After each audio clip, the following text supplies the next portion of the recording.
My husband called me sensitive until I learned something crazier about him. My favorite flowers got violated, but things only kept going downhill from there. I'm a florist for a local shop, and I have a large garden at my own home filled with the most magnificent arrangement of flowers. I've taken great care of each plant, and over the years, it has made our house stand out the most in the neighborhood. So when I saw that someone had gone in and plucked several flowers from the ground and bushes, I was incredibly saddened, and instead of comforting me, my husband told me not to get upset since I'm a florist and I could easily regrow it all.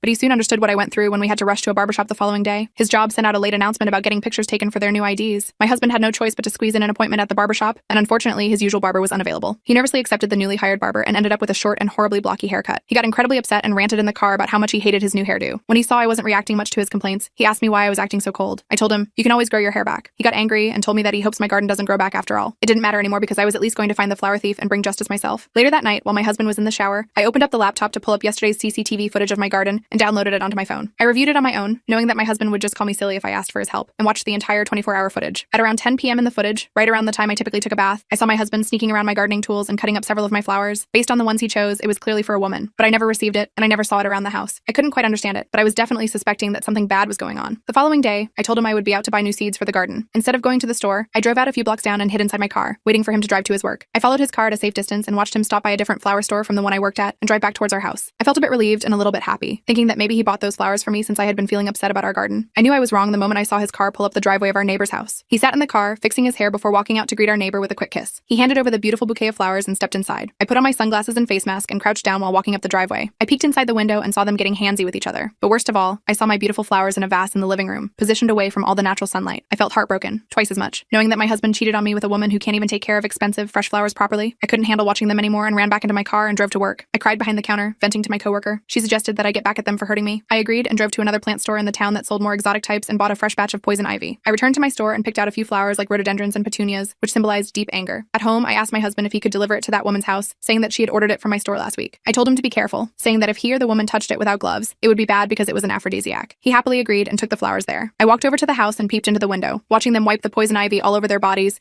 thinking that it would spice things up. I laughed and went home before I got caught. In the evening, a rash started to form all over my husband's body. I acted surprised and devastated that he now clearly used the plant to have an affair with the neighbor. I kicked him out of the house with nothing but his clothes and phone and watched him enter the neighbor's house. I made sure to film him going over to the neighbor's house as additional evidence for when I file for divorce. At least with him out of my life, I can find someone else who respects my garden the way I do.